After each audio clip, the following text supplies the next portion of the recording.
Good morning, good afternoon, or good evening, wherever you're watching from. This week, let's take a look at OpenSAP and how AI can help us learn. This is a follow-up episode from last week's AI as a Tutor, which you can find either on my LinkedIn profile or on my YouTube channel. I'll make this video focused on a single tip that can help you utilize Chat-GPT to learn with it. Instead of talking too much, let's have a look at a ready template that you can use with Chat-GPT to learn anything you want. Here we go. But before we start, I'd like to remind you once again, the knowledge cutoff date of the current version of Chat-GPT is September 2021. Keep it in the back of your heads when trying to get info on the newest technologies. And at this point, I must say that I'm a bit disappointed. Chat-GPT is pretty bad with external references. The URLs that it provides often don't work. Maybe they all worked back in 2021, but that's no use to us now. Instead of trying to come up with a list of external resources, we can just ask it to take us by the hand through the learning journey. So here's my template for you today.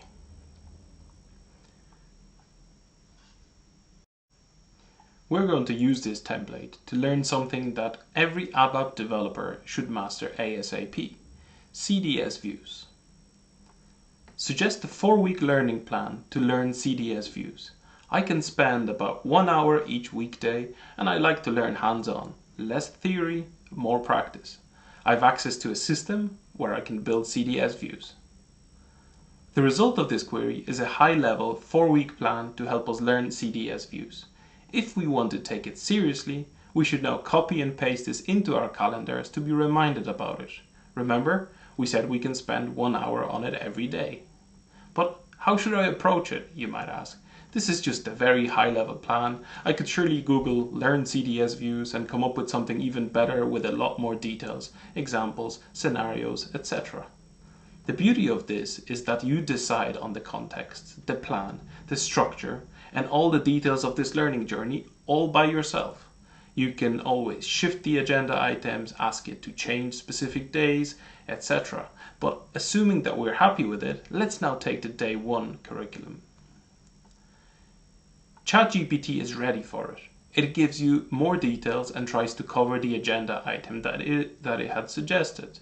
It gives external references, which, as mentioned, unfortunately don't work. And at the end, it even gives you a teaser of the next day. But what if what is written isn't enough to help you grasp the knowledge? You can always ask it to elaborate. Here is an example which Chat-GPT addresses perfectly.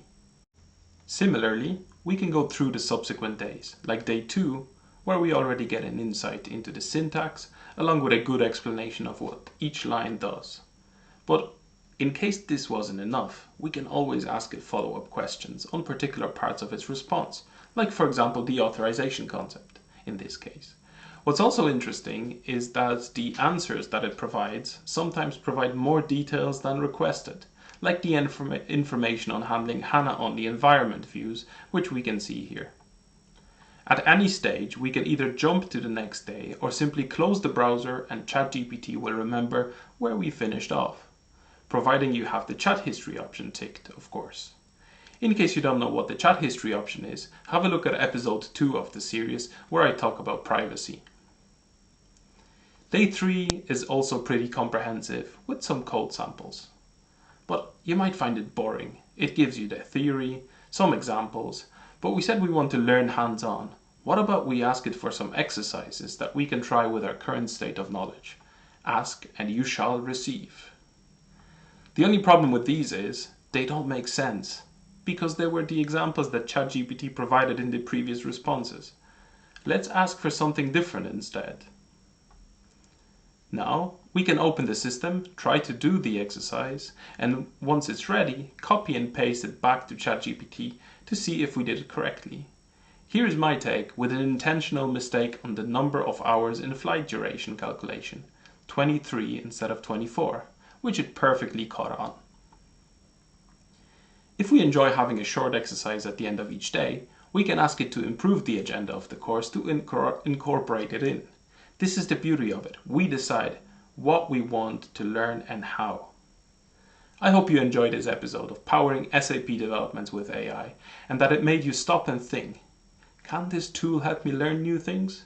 I'd love to hear about your tips and tricks in the comments section below. Let us know how you learn new things with Chat-GPT. Thanks a lot for watching, and see you again next week in the episode I Told You It Can Code, where we will go through real developer aid examples. Bye!